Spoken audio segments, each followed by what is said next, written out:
Lilith and Leo. Hi, everyone. Welcome back to Eye of the Crown. And I wanted to talk a little bit about the current transit of Lilith and Leo.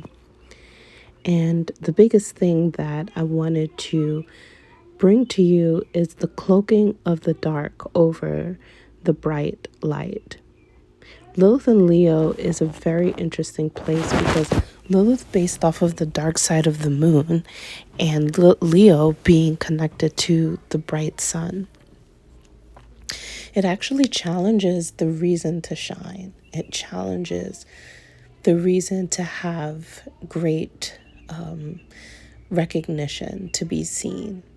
Lilith in Leo is like cloaking you in her engulfedness, as if almost choking the parts of you that need attention. And one of the things that I felt I needed to ask while meditating on this transit is there a real need to take someone down? And this comes from the idea that quite often when somebody is ambitious and wanting to be seen, wanting to succeed even, that they are going to face a lot of resistance. And this is because in order for you to really be achieved, you have to face resistance. You have to be able to battle the inner demons on the outside of you, the doubt, the fears. And so there's a reason why people try to take you down. And we can see from Lilith and Leo that this reason is actually coming from inside of you. So people may be projections or mirrors of what it is that is within you. So a lot of Lilith and Leo, and I feel Lilith in all the fire signs, has a lot to do with facing your ambition, your desires, your passions, and knowing that they will be challenged. Embracing the challenge, or embracing the resistance. In a lot of ways, it brings you to the space where you can see your flaws. You can see that you're not perfect. So, is it okay to allow someone to be taken down? Is it okay that even within your own self, that you may find that you don't want others to shine? There's a level of this that you must allow to come up for you. And some might call it jealous and envy. But I think that when we're dealing with Lilith and Leo, it's something else. It's something that I can't quite put a word to, but it's a part of our need to have equilibrium in life. Not that everyone should not be able to shine, but that everyone should. And if a person seems to rise above others, what is the intention and the nature of that rise? You see, you may look at the great people in the world and the ones who are the most influential, truly influential, because there are different types. There are people who are forced influential by entitlement, influential because it was passed down to them, powerful, rich people. But then there are certain people that are influential because of their music, because of their poetry, because of their politics, because of what they wanted to help into the world. And it's those people that are the most interesting because we think that in order to be famous, it's almost a level of pure narcissism. And while we all do have narcissistic traits, which I'll get into with Lilith and Leo, one of the biggest things you have to realize is that the people who are really impactful in your life and you see them in the spotlight, that their focus is far from it being on them. Their focus is far from just looking good. While, yes, we all have narcissistic traits and we all want to look good, the greats, the people who are pushed all the way to the top, who shine in the brightest spotlight, a lot of the reason that they are there, truly there, is because they want you to shine. They want the audience to shine. They are equilibrium in the sense of wanting to share the spotlight or give you a spotlight, give you an inner light, and give you an inner shine. This is the secrets of the dark goddess of Lilith when she's in Leo. We have to see that at the base of the darkness of Lilith and Leo, we're dealing with the narcissistic traits that we all possess. At some level, we all want to deal with ourselves in a way where we feel and look good, but it hides the insecure parts of us. And we all have a little bit of trauma, which is where the narcissistic personality disorder comes from. It comes from various versions of childhood trauma. And some, you may cloak it to be very abusive, but some of the childhood that people who have narcissistic personalities from the outside looking in, they may have seemed like they had the greatest childhoods, that they had the best of things. But trauma is everywhere. And with Lilith and Leo, we really see that. So Lilith and Leo focuses on the trauma of children. It focuses on the exclusion of children. And so in the darkest ways of Lilith and Leo, we're dealing with people who, and the parts of us who shun our inner child, who shun children. We're dealing with people who are okay with the idea that children have to be traumatized, that they have to, deal with the harsh ways of the world. We're dealing with self-absorbed, self-centered people who focus mainly on their pleasures and how this greatly defiles children. With Lilith and Leo, we are dealing with vanity, excessive pride.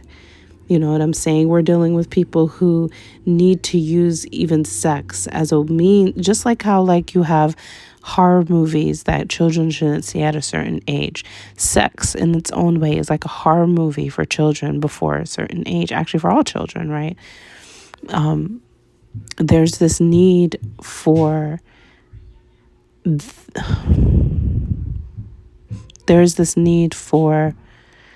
when we're dealing with sex, we're dealing with how sex is a horror. When we're dealing with sex, we're dealing with sex almost being like a horror story. Because if not careful, right, with it being something that is exposed to someone of a certain age, right? I'm not even gonna say the word because I don't want to get flagged. When we're dealing with it being exposed to people of a certain age, how traumatizing, and it's not healthy. So with Lilith and Leo, we're dealing even with prostitution, pornography, and how these things might be okay in the adulthood, but for people of a certain age, it's absolutely not. It's absolutely horrific. And Lilith and Leo exposes this part of the consciousness of those who deeply are basically lost. Lilith has definitive conscious levels. One of the first conscious levels would be the dark goddess, which I feel is most connected to no rules. And in this place, everything goes. And this is the part of the consciousness of people who get away with some of the most horrific things because of that. And then you have the victim state. And in the victim state, you're dealing with people who suffer deeply because the victim state, especially when you embody it wholly, you only attract more experiences of being the victim. So in a lot of ways, the victim state of Lilith and Leo could be a victim of the dark goddess state, in which people who have no set of boundaries are actually able to hurt the victims. And so there's a level of actually recognizing your need to feel like a victim in all of the Lilith placements. And with Lilith and Leo, we're looking at somebody who maybe is a victim of defaming, or they're a victim of their own vanity or someone else's vanity, like someone who is very, very, well known and famous, how they can actually hurt somebody because this person is not actually acting from that highest state of Lilith that I first introduced you to, that person in the spotlight who really is focused on others. The victim person can have a past life of being unfair to young ones and people who are not of age. The person who can basically not recognize that their actions are hurting other people, and so they become victims themselves. The highest level of Lilith in Leo would be somebody who is conscious of their own vanity, conscious of their need to feel that vanity and to be okay with that, but to go beyond it. Somebody who's also conscious of their own narcissistic traits. It's like the blinding light with Lilith and Leo. She's so dark, she's bright. It's like, what do you call it? Frozen ice? I forget the term of it, but this idea where too much light actually creates darkness. So in the highest level, Lilith is hitting consciousness, and this is the merging of Lilith and the masculine. The dark goddess finding her masculine counterpart, which is consciousness. And this allows her to have the sovereignty of making choices, but making aware choices for the good of others besides her own self. So this is a person who really can be a part of the entertainment industry, the arts industry, but also recognizes the evils in it. And maybe not in a judgmental way, but in a way in which, in infiltrating herself and becoming a part of creativity, that Lilith will not fall to the darkness of the calls of the industries that she's in. She recognizes that she can be jealous and eliminates the envy towards celebrities and celebrated people. She really does not go for any sort of vulgarity, especially when it comes to protecting the young ones. And Lilith in Leo is someone who is consciously exercising her own creativity and takes responsibility for the future. So the creativity is self. It comes from self. It's self-orientated, but it's also wanting others to shine. It's conscious of those who will listen and how they can grow from it. She's a pollinator here. She is truly spreading pollination across the fields of people with her creativity. So this is Lilith and Leo, my take on Lilith and Leo. Thank you so much for stopping by. I'll talk to you soon.